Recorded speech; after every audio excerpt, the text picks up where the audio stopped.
Hi guys, welcome back to another video of Broken Antler Outdoors. What I want to do today is continue the fire series and talk about a form of tinder that is talked about a lot in the bushcraft community and is, in my opinion, one of the most readily available tinder sources, and that is wood. And the tinder that I'm talking about is called a feather stick.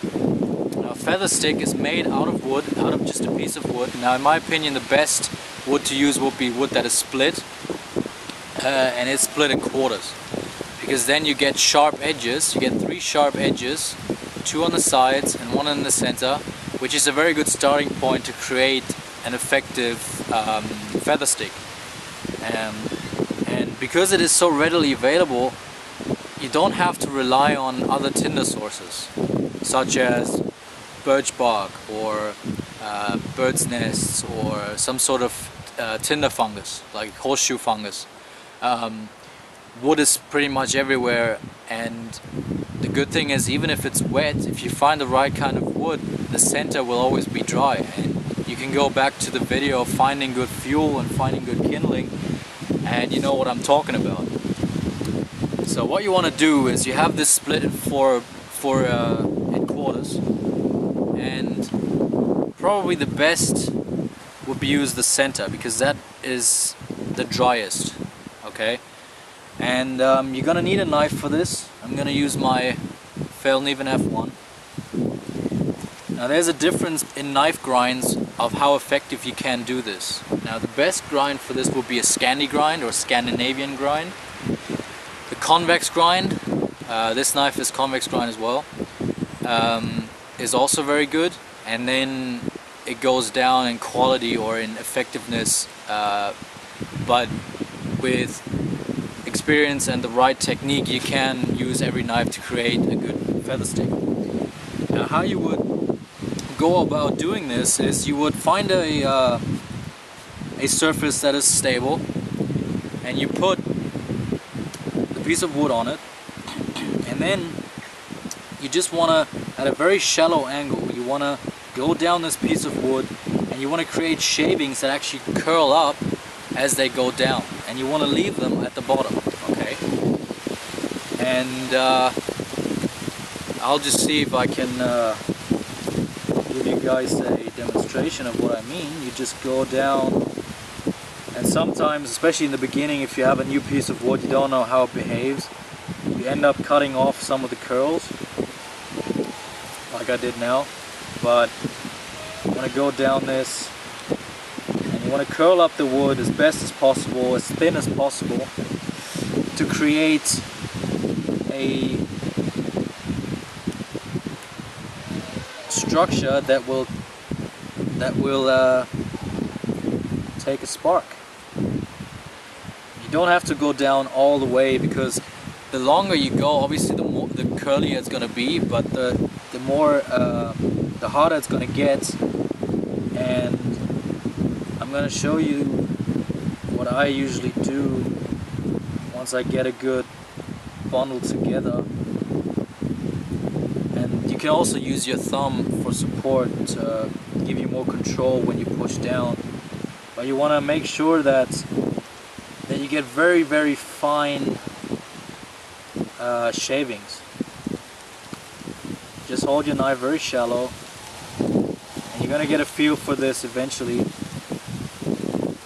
And once you get this some form of shape, you know, like a feather stick, what I tend to do is I cut in deep, and I cut off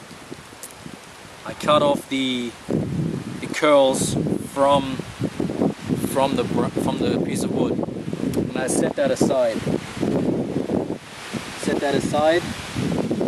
I turn the wood around, and I do the same thing on the other side.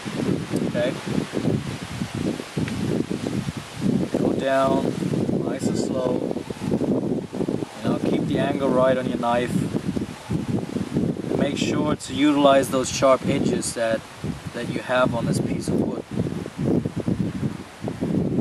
Now, you want to vary the thickness of your shavings, because you obviously want something that catches a spark very easily, but you also want something that will burn for a bit longer than just the ignition. Okay, so you can vary between short curls, long curls, and then you just cut it all off again. Cut in deep. Whoops. There you go. See? Something like this, and you set it aside. Flip it over, and now you can see that it's getting all wiggly. And now I'm just going to use the outside edge and go down this.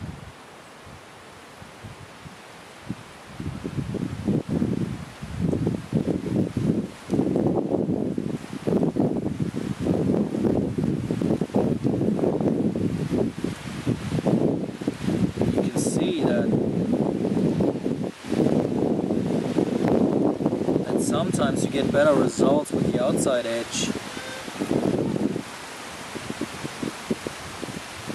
You always want to use this part of your blade, just because you have more control and more power in your cut.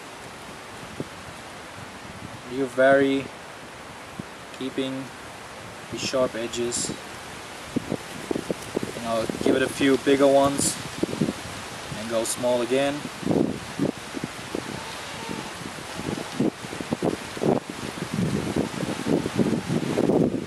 Now I'm going to reposition the camera, and I'm going to show you that this actually will ignite with just a spark.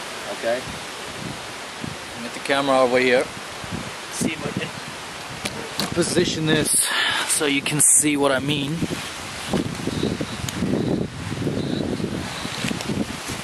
Whoopa! The camera's falling down. Right, there we go. So I have my feather sticks here, and I want to get this into a bundle, and I obviously want to have the ones that are smallest in the middle. They're the ones that are most likely are going to catch a spark. Now I'm going to get my ferro rod and just strike a spark in the middle of this. You want to make sure that it's a good surface, that it doesn't fly all over the place. Like this. And then you want to strike a spark in there. See what happens. There we go.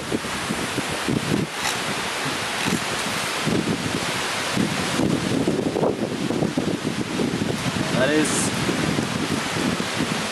fire with a feather stick. Now obviously you're gonna need to have your kindling ready for the fire to go off, but that is the general principle of a fire stick or a feather stick. Okay, so I hope you've learned something. It's getting real windy now. It's probably gonna rain in a minute, so I'm gonna cut this off. I'll be back soon. Stay safe out there, guys.